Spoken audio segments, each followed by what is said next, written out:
i31 M-რის ისტორია დანარჩენი ავტოსამყაროსგან საერთოდ სხვა ავტოდრამაა. ეს არის ავტომობილი, რომელსაც 90-იანების დასაწყისში Ferraris მკვლელი უნდა რქმეოდა. თუმცა BMW-მ პროექტი იმდენად საიდუმლოდ დახურა, რომ 20 წლის განმავლობაში მისი არსებობაც კი უარყოფილი იყო. შექმნილია მხოლოდ ერთი ცალი წითელი პროტოტიპი, რომელიც BMW-ს საიდუმლო გარაჟში ინახებოდა და საზოგადოებას პირველად მხოლოდ 2010 წელს აჩვენეს. ამ პროექტის დეტალებში რაც უფრო ღრმად ჩადიხარ, მით უფრო ხვდები, რომ ეს პროექტი იყო BMW-ს ინჟინრების აბსოლუტური შეუკავებელი ფანტაზია. მანქანა, სადაც ბიუჯეტზე ან მარკეტინგზე არავინ ფიქრობდა. პოლ როშეს მიერ შექმნილი 6.1 ლიტრიანი ატმოსფერული V12, რომელიც 640 ცხენის ძალას გამოიმუშავებდა, ამ ძრავის გამო მოიაზრება ეს მანქანა როგორც McLaren F1-ის მამა, რადგან სწორედ ამ ძრავის ბაზაზე შეიქმნა მოგვიანებით ლეგენდარული S70-ის მეორე თაობა. რადგან დაბალი კაპოტის ქვეშ აღნიშნული V12 ვერ ეტეოდა, ზეთის ავზი საბარგულში გადაიტანეს. ზეთი საბარგულიდან ძრავამდე სალონის ჭერში გაყვანილი მილებით მიედინებოდა. ჩვეულებრივი i31-ისგან განსხვავებით, ეგრეთ წოდებული pop-up ფარები გააუქმეს, რადგან V12-ის გიგანტურ ნახშირბოჭკოვან გამშვებ კოლექტორებს ადგილი არ ეკო ფარების მექანიზმთან ერთად.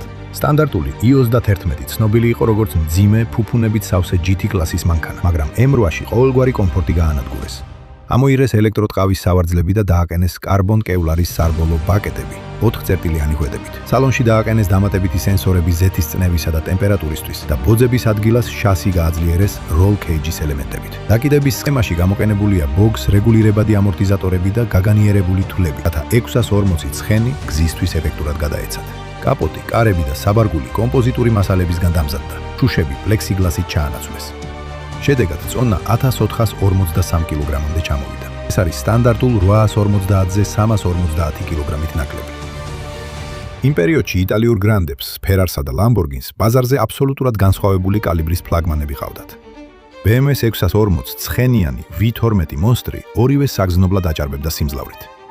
1990 წელს Ferrari-ს სამოდელო რიგის სათავეში ორი ლეგენდა იდგა. F4478 ცხენის ძალით, რომელიც სხვათა შორის იმ პერიოდში უსწრაფესი სერიული ავტომობილი იყო და Testarossa 512 თიარი 428 ცხენის ძალით. Lamborghini-ისთვის კი 1990 წელი გარდამავალი და ისტორიული პერიოდი იყო. სწორედ ამ წელს ჩაანაცვლა 492 ცხენის ძალიანმა Diablo-მ ლეგენდარული Countach-ი. სწორედ ამ კლასის სუპერქარების მოსაკლავად იქნებოდა M8. 90-იანების დასაწყისში მსოფლიოში ეკონომიკური რეცესია დაიწყო.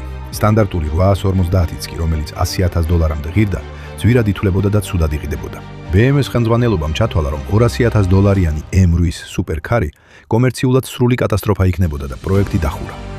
ერთადერთი აწყობილი პროტოტიპი კი საიდუმლო ანგარში შეინახეს და 2010 წლამდე მისი ფოტოც კი არ არსებობდა.